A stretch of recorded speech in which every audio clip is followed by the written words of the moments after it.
You're listening to the Journey to Launch podcast, your guide to earning more money with Kathlyn Hart. T-minus 10 seconds. Welcome to the Journey to Launch podcast with your host, Jamila Souffrant. As a money expert who walks her talk, she helps brave journeyers like you get out of debt, save, invest, and build real wealth. Join her on the journey to launch to financial freedom in 5, 4, 3, 2, 1. Hey, journeyers. Welcome to the Journey to Launch podcast. I still can't believe the year is almost over. We still have a couple weeks left. So if you're listening to this in real time, this episode comes out December 11th, 2019. It's just crazy that the year is almost over. And with that, you still got time left. Don't throw it all away, because I know how that can be. You're just like, I'll just start again in 2020. But listen, you still got a couple weeks in 2019 to turn things around or to kind of shift paths or get things on track if you want to start off 2020 with a good start. So with that, I hope that you are really reflecting on your year, and I'll have an episode in a couple of weeks about that and just about my personal year, what that looked like. And so stay tuned for that. Now, in general, I wanted to bring you some information about earning more money. It's one of those things in my content. I'm going to be talking lots more about it, because while I know frugality and watching what you spend are tools, they're special and important tools, especially depending on where you are on the journey. If you are beginning, it's important to have a real handle on what you spend.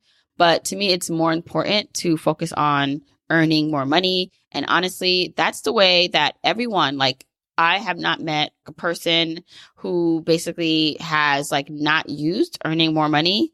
It's the real way they reach their financial goals of financial independence, paying off debt. Even if they're choosing to be frugal, right? They're choosing to spend literally nothing.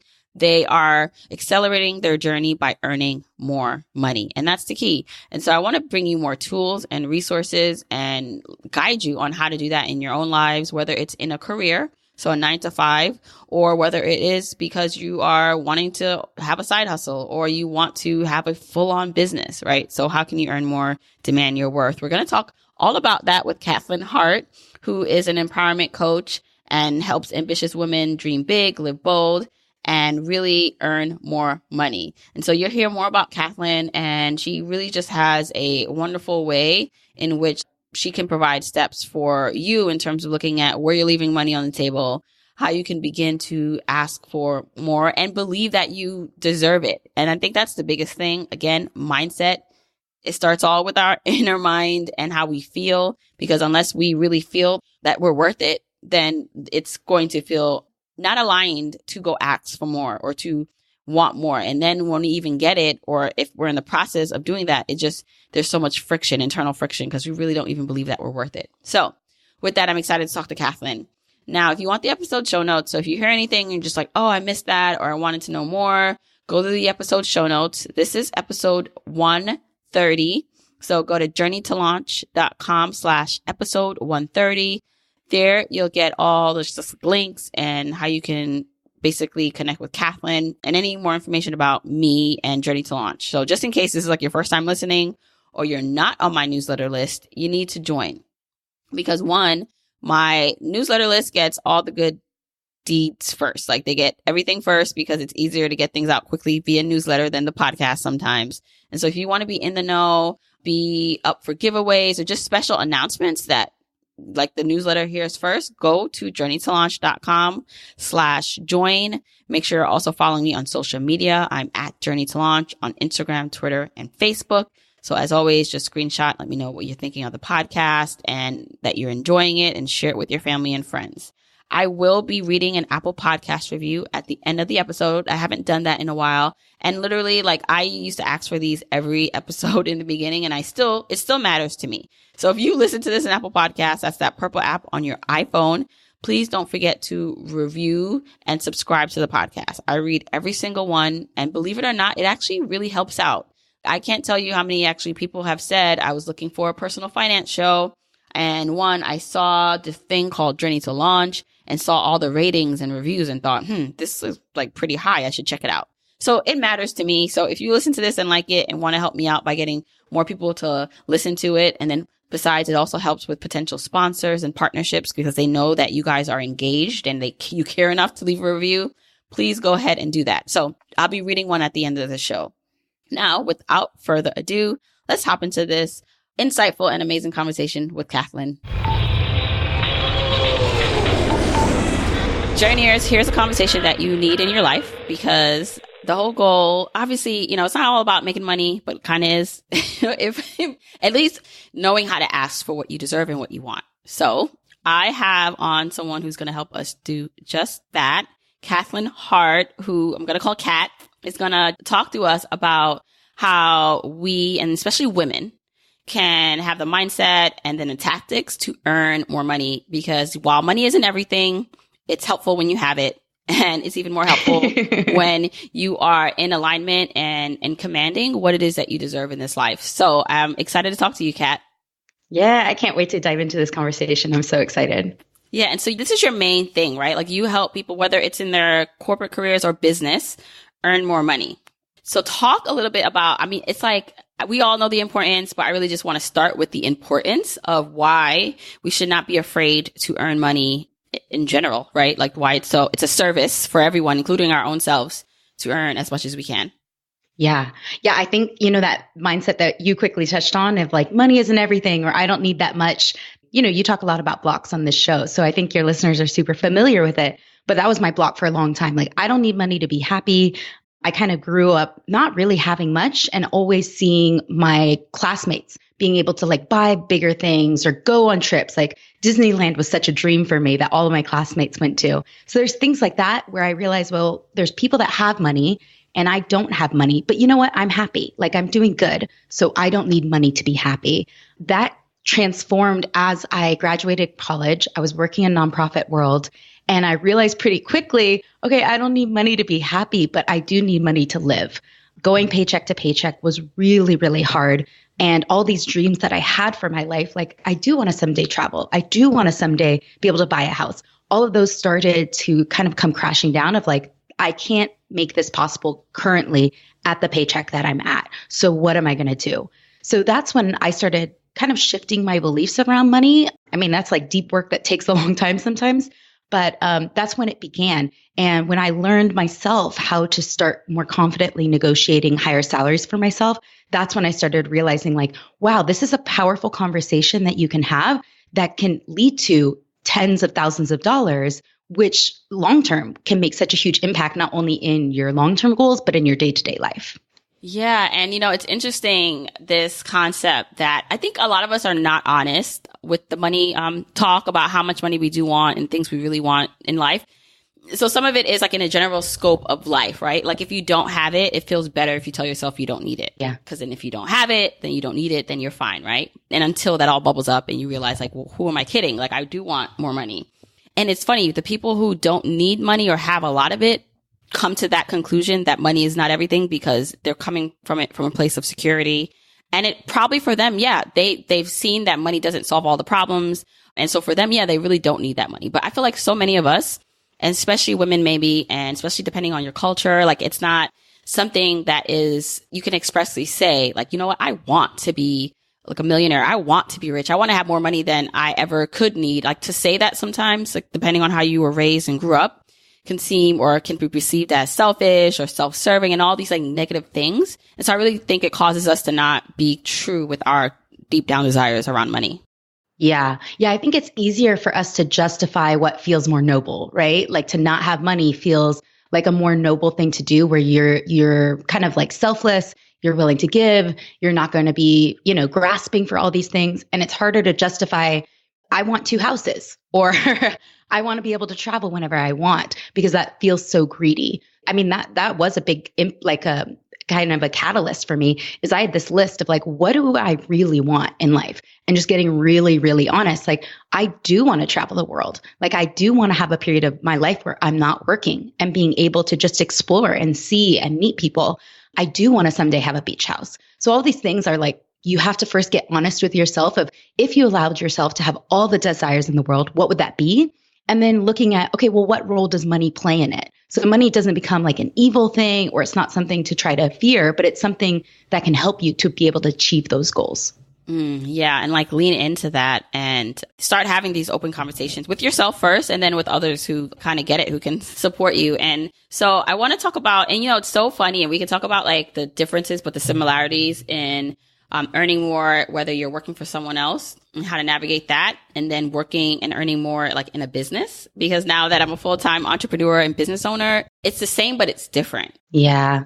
So I'd love to like kind of distill and talk more about that. But in terms of, and it's crazy because I interview a lot of people and some of them start at lower salaries, and mostly all of them, even if they don't spend a lot because that's just what they don't care. They don't want to spend a lot. All of them have somehow increased their income, right? They went from making 20, 30,000 to maybe over 5 to 10 years, 6 figures.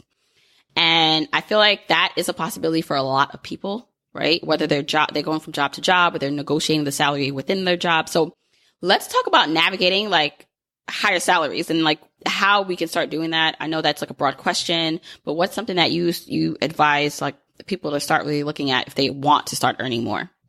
Yeah. Well, this is something I think there's a lot of ways, like we can just say, okay, negotiate at your current job, right? That's one way to kind of just dive straight into how can you earn more. But what I always like to encourage people to do is take a step back before that. And again, looking at what are your actual life goals and what's the lifestyle that you want to have? How much money does it take to support that lifestyle? Get really honest with yourself if you're in the current, like in the right position, or if you're working for the right kind of company, or if you're living in the right kind of place, because those factors will really determine how much you're capable to earn if you're doing a kind of a standard 9 to 5, right? So maybe you're a project manager at a nonprofit. That's what I was. A project manager at a nonprofit is going to be totally different from a project manager within, like, say, a tech company. And you might think, well, okay, I don't want to be in a tech company. I want to be doing good work. Well, is there a tech company that's doing good work that's essentially like operating like a nonprofit, but just happens to be able to generate more income so that they can pay you more within this project manager role? So that's like a really important thing to take a look at, is not only how can I earn more in my current job, but really quick, let me double check. Am I in the right field? Am I in the right kind of industry? Am I living in the right place, or am I targeting the right jobs that are going to be able to support that? If you can get really honest with yourself about that, then you can say, maybe there's a minor tweak that I need to make in order to be able to earn, say, in an instant, $20,000 more. So that's just like a quick thing that you can think about.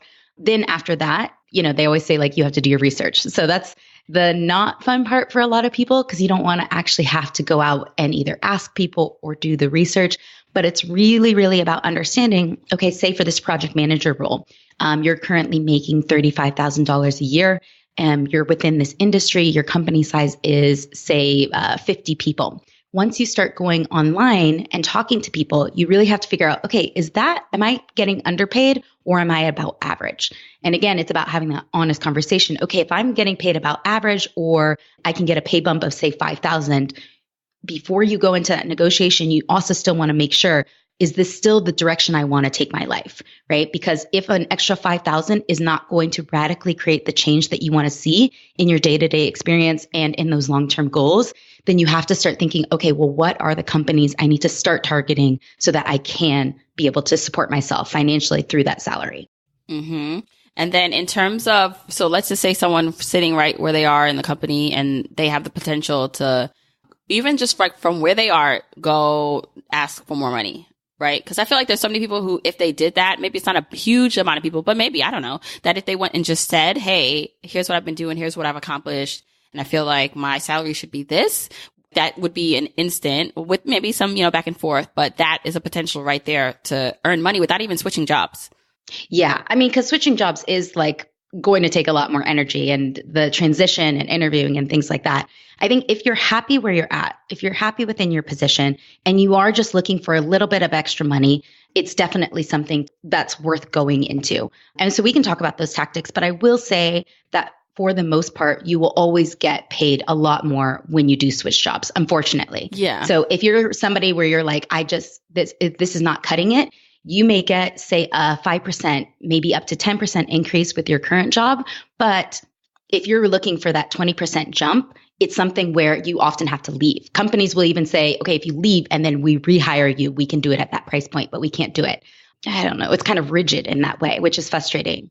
Yeah, because like I know if you've been in a company for a while, like I was working for my company for quite some time, and I know for a fact that my percentage, like 3 to 5% just annual inflation of my salary was different from someone who just was hired into the same position. Like they just started out making a little bit more.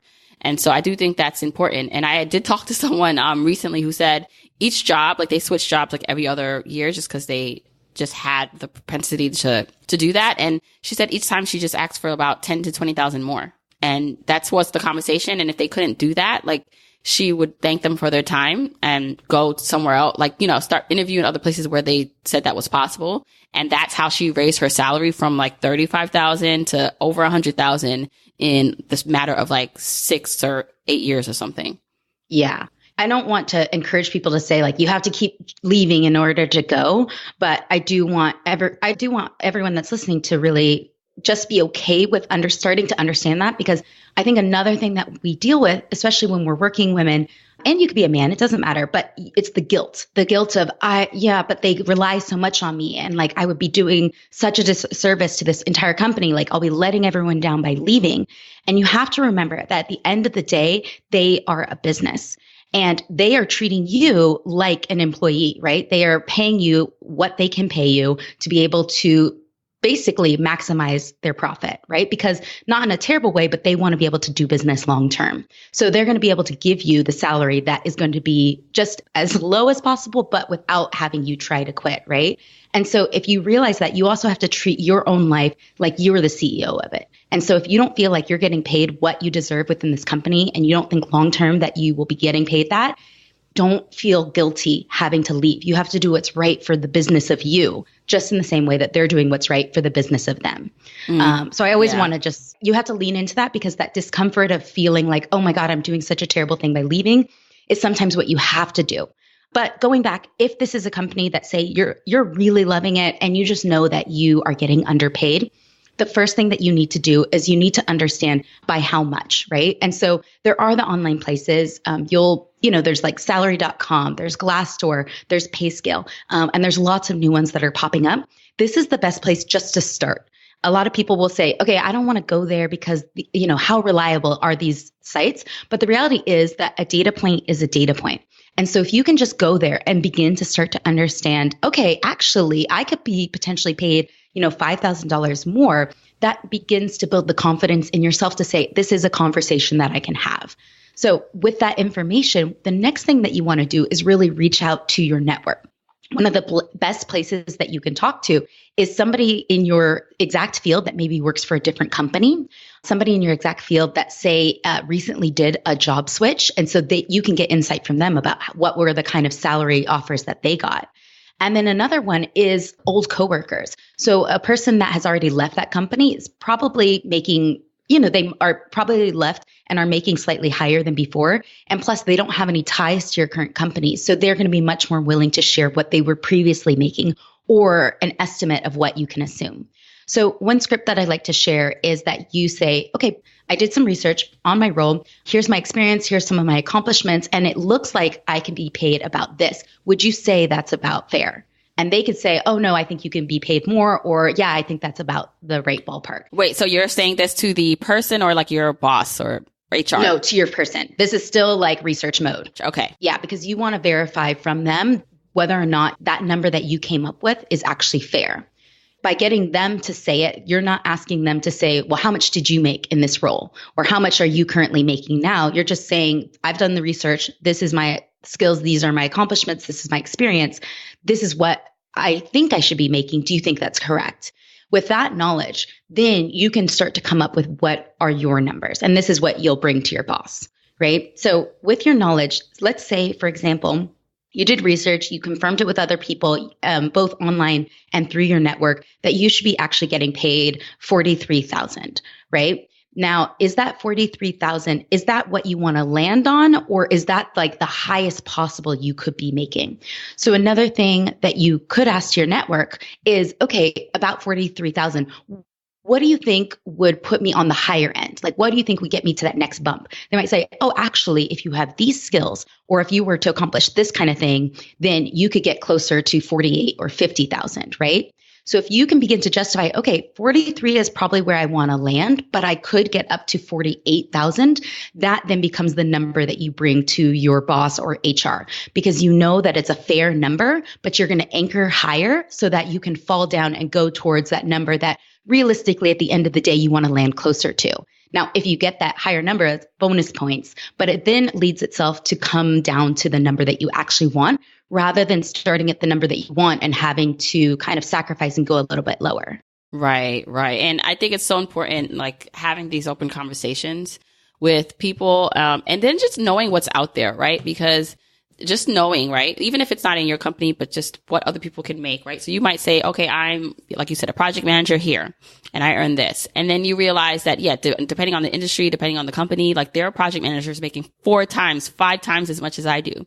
And it just starts to, even if that's not where you want to be, but maybe it is where you want to be, but it expands your mind to realize the possibilities versus when you thought like it could only be this one way, you realize that, hold up, like there are so many people earning so much more money doing the exact same thing that I'm doing who are maybe not even as qualified, right? But they're earning more. And on the flip side of that, not that you want to just kind of justify the salary that you're at, but sometimes we get really angry and thinking, I'm underpaid.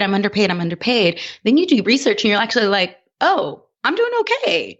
And that gives you a level of comfort too, that you can then bring to your workplace. Because when you're in this place where you don't feel like you're being paid fairly, you get frustrated really quickly. So you either want to figure out, okay, I'm not being paid fairly and this is how much and I can go for it. Or I think I'm being underpaid, but actually I'm not. And so I can relax and focus on just going back to my work and then going towards that next level, whatever it may be.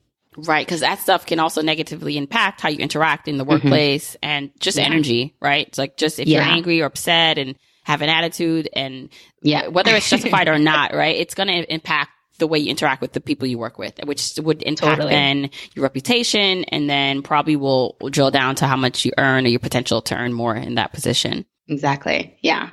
So when it comes to, let's just say, things that you want to go in and talk to your boss or potential boss, like you're interviewing for a new position, how does one approach the conversation around money? Like puts them in in the upper hand, right? But just more of like in a better position to advocate for themselves. Is there like something they should be focused on or saying and leaning more into than something else that might kind of trip them up and get them stuck? Yeah. The biggest thing to concentrate on is the facts. I always say facts over feelings. So in a negotiation or whenever you're talking about money, we all are so emotional about it, right? We can't help but be emotional about it. But when it comes to the negotiation, we can't talk about, I feel like I should be paid more, or like it's really frustrating that blank, blank, blank, blank, blank. That's true. But what are the facts? The facts are, with this skill set, with these things that I've accomplished, I should be getting paid this. This is what market I should be getting paid. What can we do to get us there? Or what are your thoughts on this? Or what's going to be our game plan to make sure that I'm compensated fairly? It's just relying on the facts rather than about the emotion of it all. And it's really hard to do, but the more that you understand, that's why you want to talk with your network. That's also why you want to reflect on all the things that you've done. The more you can get rooted in what are the facts of either at your current position, what do I have achieved? How have I helped this business grow? What are the plans that I'm helping to contribute to that are going to really help our bottom line? When you can focus on that, it becomes a lot easier for your boss to be able to understand, okay, you're right, that's justifiable. And what can we do to make this happen? When it comes to your new position, it's the same thing. It's keeping it short. It's not just like, oh yeah, like previously I was getting paid this and I would love to be making this. Like, no, the market is paying this and this is what I'm expecting. Just period. There's no emotion necessarily involved in terms of you're not trying to like fight for it and anything. It's just, this is just a matter of fact. This is what the market's paying. And so this is about what I'm expecting. Is this something that you'll be able to do? Right. And then the idea here is also so many people stop themselves from doing that, from making those statements and to ask the questions and to start the conversations because of how they feel like they will be perceived. So I think it's interesting we probably should spend some time exploring that because a lot of times we're assuming that the other person will think negatively of us and this goes kind of to like as a business owner too, like selling something or negotiating a price or whatever that looks like as a business owner, that you feel the other person on the other end is going to be angry or upset or disappointed or just like, and that is most times like not the case. And even if it is, like there's ways to navigate that too. So can we talk a little bit about what we're perceiving the other person to feel? So many things. I mean, even like, this is when I go to a cafe and I think, oh, the cash register person hates me because of the way I smiled at them, right? Like we get in our head so quickly about what we think people think of us, and it can hold us back. And when it comes to a money conversation, that split second of thinking of that and not acting can cost us, say, like $10,000, right? So before you go into these meetings, you really need to just like, I always find a bathroom. Like I'm always going to stand and do my superwoman pose. Like I'm always going to take deep breaths and visualize my success, because you need to get your place in the mindset of knowing this is okay for me to do. This is normal for me to do. They're expecting me to do this, right? When you can get really centered and calm and knowing that, then you can enter the conversation knowing that they expect you to be able to have this conversation. When I've hired people, say for my business, and I give them the offer, knowing farewell, this is like a big thing that we need to keep in mind for any negotiation. Their first offer is typically not going to be their best offer. This is just their starting offer, right? So we have to keep that in mind. This is their starting offer. This is their starting offer. So say for me, when I've hired somebody and I gave them the starting offer, when I had a person that would just say, okay, I would always think, wait, girl, like, what are you doing? Like, no, like you need to either, even if it's great for you, even if you like it, you need to say, I really appreciate your offer. This is going to be a big decision for me. And so I want to take some time to think it over.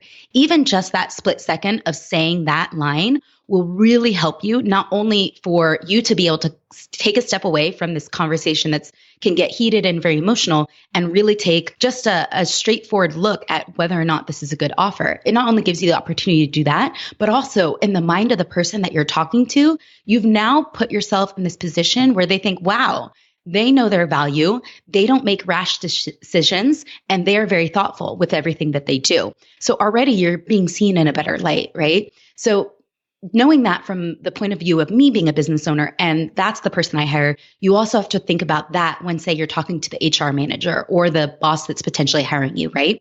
They're not going to think you're greedy by saying that you want more or saying that you just need time to think it over. They're going to think, wow, yeah, she knows her value. She knows that this is a big decision, and she knows that she needs time to think it over to make sure it's going to be the best thing. Because the last thing, right, that any of us want to do is jump into a situation where we agree to something, and then 1 week later, or even like that night, we realize, oh, shoot, like I should have negotiated. Now what can I do? I'm stuck in this position. And on the company's end, they don't want somebody who they gave an offer to, you had the opportunity to increase it, you didn't say anything, and now all of a sudden, before you've even begun, you're frustrated with the company, right? That doesn't work for either side. Right. And it's so funny if you approach it as that. Most people, like when you don't push back, are surprised, like, wait a second, like I really thought this person was going to say, like, ask for more. And so if you think of it and approach it from that end, that they're actually expecting you to do that, and they probably would think more favorably of you to do that. And, it's interesting. All this like woman empowerment stuff that's very important for us, right? It's great. And then most people, I do believe, do want to see more women thrive, right? In the workplace and just in their business and all these things. And so sometimes you're dealing directly, like, so for example, now as a business owner, when it comes to, sometimes I'll do things. And so I'm like invoicing a client or someone I did something for. And I'm like, I'm not going to feel bad about following up on my payment, because at the end of the day, you should want me to, like, as, just a business owner, that if your whole brand says you support business owners, you want me to get paid, then if I'm asking for what I want and what I deserve, that should not be a problem. And so many times we impose our own just negative emotions and insecurities on other people, where they're really rooting for you. They're like, you should, girl, like, you should. And even if they mean all the best, they might not ever say to you, hey, you should ask for more. They're going to let it go, just because, like, again, everything is a business at the end of the day. But yeah, it's important to understand that, to approach it like that. Mm-hmm. I've interviewed a few HR people to kind of help with the people that I work with, to kind of be able to send them materials and stuff. And all of them say, when they're across the table from somebody who doesn't negotiate, they just want to shake them. They're like, what are you doing? Like, this is your opportunity. Like, speak up. And they say it's for their position, for their role and what they're supposed to do for the company. Like, of course, they can't say anything. And so they're so passionate about like, how can I help more people outside of their workplace? They're like, I want to let everyone know, like, always negotiate, always negotiate. So it's so funny. Like, if you could talk to that person, like, outside of work, they would say, yes, like just ask for 10,000. If we can't do it, we'll just say no, or we'll come back with a counter. Yeah. Yeah. So many times you think the response, like, and I've experienced this myself, where you think if you push back and ask for a number, then their next response will be forget it. Just like they're going to rescind everything. And that's not the case. If you do extend that number, most likely if they can't do it, they'll say no. They're not going to say forget the total offer. Like, oh, you asked for too much, now forget it. They're not going to do that. Yeah. You have to remember at the end of the day, when you're getting the offer, that means that you were the leading person. They want to get you in the door. In the same way that like you don't want to keep putting resumes out there, you don't want to keep doing job interviews, they don't want to keep having to look through resumes and do these job interviews. They have a business that they want to get back to. So they want to get the best person in the door for the best price that they can get that's going to make both sides happy. Right. Is this one of the things? So one of the things that employers or people that you're negotiating with don't want you to know, is one of them that we expect you to negotiate? Like, what's another couple things that they don't want you to know that you should be knowledgeable about? Yeah, I think that's probably the biggest one, is that you can negotiate. Another one, and this will, kind of differ from company to company, but just as a general rule, you can kind of expect a 10% wiggle room. So let's say the offer is 35,000, you can expect there to be a wiggle room of about 3,500. So you just remove one of the zeros. So you have an offer for 84,000, you can expect maybe a wiggle room of 8,400. So if you can do that quick math always, then when it comes to the negotiation, if you feel like in that moment, I didn't do enough research, I have no idea, at least remember the 10% rule, that you can say, I was expecting something closer to blank, and just add that to the total number and then see what they come back with. Because most of the time that's within range of them to be able to give you. I would say those are two ones that really help in the negotiation. I think when it comes to you not being in a new position, but you with your current role, a lot of companies and a lot of managers, just for their own sake of keeping things simple, will say we can't increase that much, or we can't discuss compensation at this time. You have to wait until blank day. But that's never really the actual rule. Compensation is something that can always be in discussion, whether or not you're actually talking numbers. You could be talking about performance, right? Every time you're talking about, well, what are the next goals that you want me to hit? What are some milestones? You need to be keeping track of that, because in a way you're talking about your future compensation. So by having it something that you're actively always thinking about, of how am I increasing my value, and how can I begin having conversations, even if it's not an official one, that's something that you should do, that many, companies and managers might not always encourage you to do. As long as you keep producing work and never bring it up, that's great for them and their bottom line. If you can have those conversations, that's something that they may not encourage you to do, but it's something that you should do regularly, because, in the same way that they're always checking their quarterly earnings, you should be looking at your quarterly earnings, the performance that you do, and what's the value that you're continuing to bring. Right. And I think also too, the assumption is, because we're so self-focused, that we think if we know this as true or obvious, that the other person does too. So like, I'm killing it. I know I'm doing such a good job, and so you assume that your boss, manager, employer should know that, and it's obvious. So, and it's not that they don't, but you have to like advocate for yourself. And it's funny, because I had my sister, she told me that she works in the food industry, and she told me that her manager approached her about potentially like moving up a level or getting a promotion, and they were going to see how things went. And so she's shadowing the other person. And the manager told her this a couple months ago. And so she's been shadowing the person. And so we were speaking the other day, and she was like, I don't know, should I say anything? Because I've been shadowing them, and they already told me that's what may happen. So should I say something? And I was like, of course you should say something, because you want to let them know that you care, like, right? So you're showing care, because you're assuming that they know that you care about this role, but they might not think that.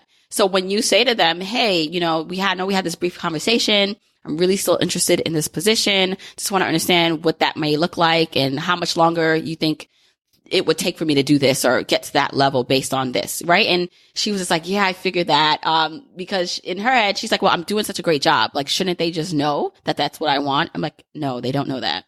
Yeah, it would be ideal if they do, but a lot of managers are overseeing a lot of people.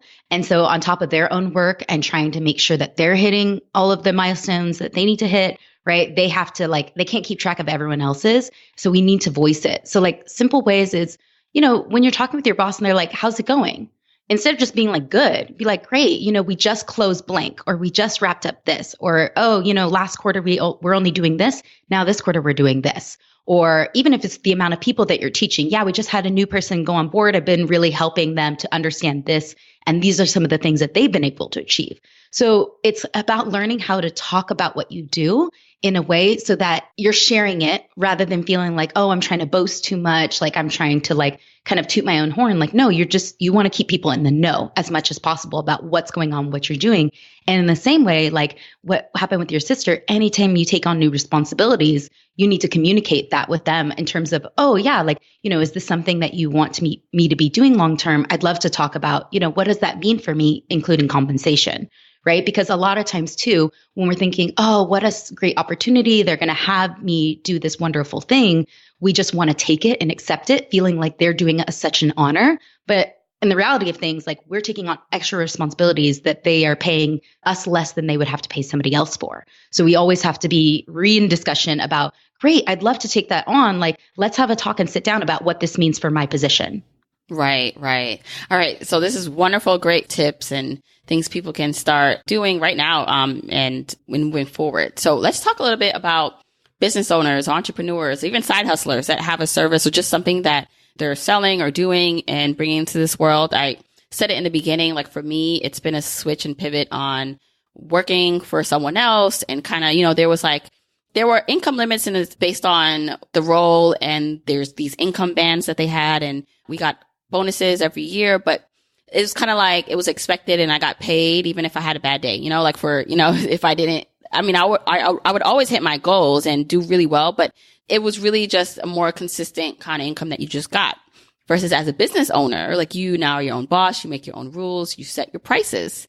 And I've been finding it really interesting, just my evolution on asking for more, even just as I start to expand Journey to Launch. And if I'm this is a business, it's not a charity. And if I want to be able to impact more lives and do the deep work and make the changes that I want to make, then I have to be able to sustain myself, and other people. Eventually I love to hire people to help me full time to do this.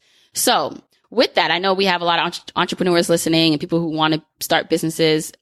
Can we talk about the differences in what that looks like for an entrepreneur or someone needing to lean in and ask for more money, even if it's in terms of a service that they're providing for a client, right? Or someone that's working with them, and how to navigate those kind of feelings of, oh, well, if I ask for more, they're going to think that I'm scamming them, or that it's not, that maybe they'll push back and say, well, this person, why would I pay you $2,000 when I can go over here for $50, right? It's all these emotions that come up. Yeah. Oh my gosh. So I feel when I think about business owners versus just how to negotiate and how to earn more in your career, I feel it's the wild, wild west when it comes to business ownership, right? Because let's say, for instance, even just a website redesign, you can have somebody who does it for free or somebody who does it for $100 or $200. And then you can have other people who are charging $20,000, right? So what makes the difference at the end of the day? If somebody is producing, say, that $20,000 person, they probably are really experienced. They have crazy design skills. They're going to get it done fast, right? If you're somebody who's charging, say, $500, but you actually can do it of that level, you know that you're undervaluing yourself. And that's we need to work on getting you paid more and feeling you can get paid more. So there's people that are on that end of the spectrum where they're severely underselling themselves and feeling like they're not really worth it. So that's people that I try to help of how can we get you up higher? But on the other end, there's a lot of business owners out there who are well, there's people that are getting paid $20,000. I make websites. I've only done it for 2 weeks, but I could get paid $20,000. So I'm going to charge people $20,000. So at the end of the day, even though it's the wild, wild west, one thing I want to make sure all business owners know is that the truth will always get shaken out, right? The people that are producing the crazy good results, say that person that was doing it for $500 and underselling themselves, over time, they're going to get more and more clients because they're going to get referrals that slowly they'll start to recognize, okay, I can get paid more. I can get paid more. I can get paid more and go up. And that person that was, say, had 2 weeks experience trying to charge $20,000 may never get business or gets one client that like has a terrible experience with them. They'll eventually get shaken out and go to that like lower price point. So even though it's really scary to try to come up with like, what are the exact price points that I should do as my business, what you want to do is not get too wrapped up into it long term and just start with initial price. So say if you're a side hustler and you're just starting out in your field, you want to do a little bit of research in the same way that you would for a job market of like, okay, what's the most I could get paid and what's the least? But then getting real and kind of trying to shake it out before you even get started of, okay, I could get 20,000, but that's for somebody who has 10 years of experience, who's been doing it, who creates this level of work. For people of my skill set, you know what? It looks like about 2,000 would be about decent, right? So you just want to start with that and start creating results. As you start creating results for people in a business, that will become your guiding light, right? If you're able to get that work done, the people loved your work, you might start saying, maybe I can charge more than 2,000. Or if you're never getting any business, then you can say, okay, maybe I'm going to start charging just 1,000 just to get a few people in the door, learn my skill, and then be able to increase it. So pricing is really hard, I think, for a business owner, but you have to do some initial research to try to shake out for you what's a good starting point. And then what it's about is that with each project or with each person that you help or with each product that you sell, you kind of need to reassess, am I pricing myself correctly? So I think that's the part that's difficult and different than a job, because in a job, you just know I'm going to get $55,000 and I'll probably get paid $55,000 for the next year. Whereas as a business, I could take on a client that's, say, $3,000, and then I could take on another client that's $6,000. I might be even doing the same work, but it's just how I sold myself, what were their pain points, and how bad did they want to work with me. That's the thing that gets kind of confusing. But the biggest, I think, takeaway from it all is do your initial research, come up with a number, but then you really have to be flexible with, can I increase it or can I decrease it? And also within that whole thing, how do I need to package myself and talk about myself to be able to justify that value? Because at the end of the day, these are all just made up numbers. Right. And when you undervalue yourself, if you know, right, let's just say you are in a position now where you know you can deliver results, and people are typically, when they buy anything, a service product, they're buying it to save time, money, to make more money, to, just increase their knowledge, whatever it is. It's not necessarily looking at it as they're giving me money. It's like you're providing them a service or providing them a product. So it's not like, like I'm just getting this money. You're doing something for that and you're providing them a result that they're looking for. And undervaluing yourself, and I've felt this from experience, from undervaluing anything that I've done, it doesn't serve whoever has bought that product or signed up for whatever that thing was, because then based on the fact that I know I probably didn't charge as much as I should have, I can't deliver like the quality that I'd like based on scale or just based on, oh, wow, like I would love to be able to do all these other things with this and provide all these other levels of service and touch points, but I can't do it because I undervalued what I could do. So it's almost like doing that is a disservice, especially if you can deliver a result, is a disservice for the people who really came to you because they want an outcome. And now they can't really get the outcome in the way that's best for them because you don't have the resources or energy, or maybe you're a little resentful, because you have been undervaluing yourself. Yeah, I think that's especially for like service stuff. What's great is that there always is more to do. And so the nice thing that is, I guess, in addition to that whole thing is that, say for a job, when you do a job at work, that's it and you're done and you get paid. Whereas with a business, like even if you say initially undervalued yourself, you can understand that and then say, hey, listen, where we're at right now with budget, this is what we're going to be able to achieve. Here's the things I would really love to do for you. And you just sell them on all the other things that you could be able to exchange it for them. And then they can have the conversation and decide within themselves, like, actually, let's make that happen. So even though it's easy to undersell yourself as a business owner, it's also just as easy to recover from that and rehab that discussion, because you're not set to these parameters of every week or every 2 weeks, I'm getting a paycheck of $1,500. Every day is flexible. And that's kind of a scary part about being a business owner, but also the beauty of it. So what may have started as just like a $100 project with something could evolve into like a $25,000 long-term gig that you have. Right, right. And I love just the idea that nothing is like set. So you're still learning. Everything's a learning process too. And it's how you gather that information and make changes, even if you don't make the right decision in the first part of it. It's always room for improvement and growth. Yeah. It's that the self-confidence, though, I think is the hardest part for any new business owner, because say if you're just starting something, you're not quite sure if you want to be doing it long term, you feel like, well, I just need the experience. I would just love to have at least one client. I don't even know if I really want to put everything I have into this business and kind of burn all the bridges behind me. So until you get to that place of no, this is what I'm doing. This is what I deliver. This is what they're going to get. And this is what it's worth. The sooner you can get to that place, the easier it becomes to be able to negotiate higher prices. But when you're in the area and the land of kind of a little bit more wishy-washy, that's when it becomes hard. So the more that you can zero in on, no, this is something I want to do. This is something I can do. This is something where I deliver great results. And this is, going back to facts over feelings, this is the fact of how much it costs, the easier it becomes to have that kind of a pricing conversation. Right, right. And, it's interesting because I say this all the time when you say that, you made in a W-2 job $100,000 gross, right? Or even net, let's just say that's $100,000. If you say that you made $100,000 in your business, that's not $100,000 take home. Yeah. Right? That's not actually what you made. So if you see someone say oh, I made six figures or $100,000 gross, but 80,000 was on Facebook ads. Right. That's that there's expenses in the business. There's taxes. There's investing back in the business. So that business owner, you as a business owner, your take home pay is a fraction of that, depending on how you run your company. And so it's a total different game. Yeah. When I first started my stuff, it was just all on the side, and which I recommend for anyone. If you're working a 9 to 5, you want to start something on the side, allow your 9 to 5 job to be essentially your angel investor. They are supporting you the whole way as you explore and figure out as much as you can. That is the best position to be in. Once you start trying to make it full time, it goes from being a hobby to being a serious business in the sense that you have to think, okay, I love doing, let's say I love selling product A, but the profit margin that I have on this is actually super small. I would need to sell 1,000 units to be able to make $5,000. Whereas product B, I don't love it as much, but the profit margin is huge. And I only have to sell 100 to make the same as I would with product A. You have to decide at that point, and depending on your financial situation, do you go for the thing that you love that has the lower profit margin, or do you go for the thing that's a little bit more that has a bigger profit margin, or what's the next thing? What's option C, where hopefully you have a higher profit margin that you also love doing?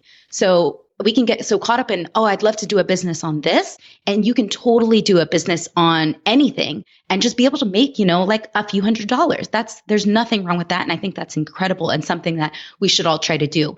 When you want to start making it your full-time thing, though, there does become that other part of the equation where you have to really look at it like a business. What's the profit that I'm going to be able to make? What's the overhead going to be for myself? What is my take-home pay going to be after taxes and everything? And just say, is this going to be the best company to bring forward?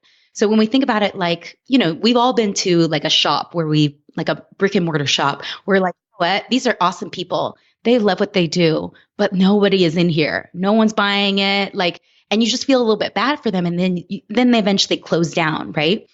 It's the same thing for all of us. We have to remember, even if we don't have a brick and mortar shop, it's the same thing. We may love what we're doing. We may, have a really cool atmosphere or a cool website or all these things. But at the end of the day, is it generating enough profit to be able to sustain your life long term? So that's the new angle that you have to take on as a business owner, of really looking at it, looking at the numbers. And that's where, this whole relationship with money, I think, gets really interesting, because when I said earlier at the beginning, my money block journey started then, it really took off once I had my own business, because trying to earn more in your job is one thing, but trying to earn more as a business owner is a whole nother thing, because you're constantly having to sell yourself or talk about what you do and try to get people to pay you, which is totally different. It's totally different. Yeah. And if you think about it, if you have this block about asking for more or earning more in your business, because you think it's not serving people, and you think, oh, but people may not be able to afford it, or all these things that you're putting on yourself that's not even probably the reality of the situation. Just like you said, with this idea of the restaurant owner or this brick and mortar place. Let's talk about a restaurant or place, right? That's so amazing. But because they're not running it as a business where they can earn the money that they should be earning, they have to close down. So instead of like thousands of people finding out, like additional people finding out about this amazing place to be, right, in this space to be, they have to shut down because they didn't charge or do what they were supposed to do. And so if you look at it from that perspective, because they felt it was going to be a disservice to their current customers or whatever that was, they undervalued what they did and themselves and then had to shut the business. And then that's like the same thing with you as a business owner listening, as myself taking the advice that I'm saying right now, is that if you want to really make the impact and serve more people or serve people more deeply, right, and to make the changes that you're promising or doing, then it's a disservice then to undersell yourself to the point where, or to make it into a legit business where you have to close down. Then no one gets the benefit, right? Because you have to close down and no one's getting the Journey to Launch podcast or whatever this is. Totally. My favorite. So like on my podcast, it was originally called The Big Leap Show. And it was just about like, how do you do this leap, right? Like okay, everyone's like, oh, I started a business. But I'm like, no, but how? And like financially, how? And like, let's take you through it. And my favorite person of all time was actually, so after I eventually like saved up enough money, quit my job, did the whole travel thing. And then while I was traveling, got certified as a yoga teacher. And I had a period in my life where I thought, I'm going to be a yoga teacher. And so I worked for this lady named Adesina Dowers, who had started a yoga studio in Oakland. So I interviewed her for my podcast, and I love her fire and I love how she talks about business. So one of the things that she talks about, and I witnessed firsthand, is she was like, oh, I'm the yoga lady. I'm the yoga lady in Oakland. We got a new shop. You like yoga? Oh, you should come by my shop. Everywhere she went, she always had flyers with her. And like we would go and get a coffee and she would talk to somebody and always bring up, oh, do you like yoga? Do you know anybody that likes yoga? I just opened up a shop. Here, take this thing. You guys should come on by. Like we have this class going. We have this class going. I'd love to see you there. Like shameless in terms of knowing, hey, you don't know about my studio, but you should. And you should check us out. And if you know anybody, like let them know. She's not being skeezy in any way. Well, for some people, that's probably like very uncomfortable to get to that level. You don't have to go full on Adesina. However, at the end of the day, she was providing value. She had created in this community a yoga studio where people don't do yoga, right? And trying to share that kind of teaching and lifestyle with people, plus just being like an awesome energy to have and a community space for more people to get to know each other and be able to work out. Like she's just providing lots of value and she wants to make sure everybody knows about it because otherwise she's going under. Yeah. Love that. Okay, Kat, this has been such a great conversation packed full of tips and things that people can really do to start changing their income, right? And improving it. So thank you so much. Can you please let everyone know where they can find out more about you and follow you?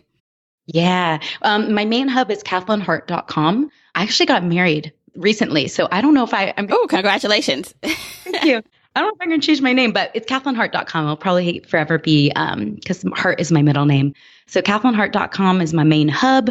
Instagram, I like to do stories mostly just because I can be weird and it'll disappear. So I am Kathlyn Hart. And yeah, just come hang out with me. If you ever have any questions, you can shoot me a DM. I also have a podcast, although I'm not as dope as yours in terms of like, you've been crushing it every week. Ever since my wedding, I was like, sorry guys, taking a break. But yeah, the podcast is really incredible people talking about their journey, not to launch in terms of not as much focused on finances, but just more like, how the heck did you do it? What were the mental blocks that you went through? And how else can we start to dream a little bit bigger and go for it? So that's the Kathlyn Hart Show. If you like my voice and want more of it, I guess. Yeah, no, I will definitely, I'm going to get all those links. I'm linking in the show notes so people can definitely follow up. Thank you so much, Kat. Yeah, you're so welcome. I hope that everyone enjoyed this. And it was such an honor to be able to talk to you for so long. So I appreciate it. And I hope everyone has a great day.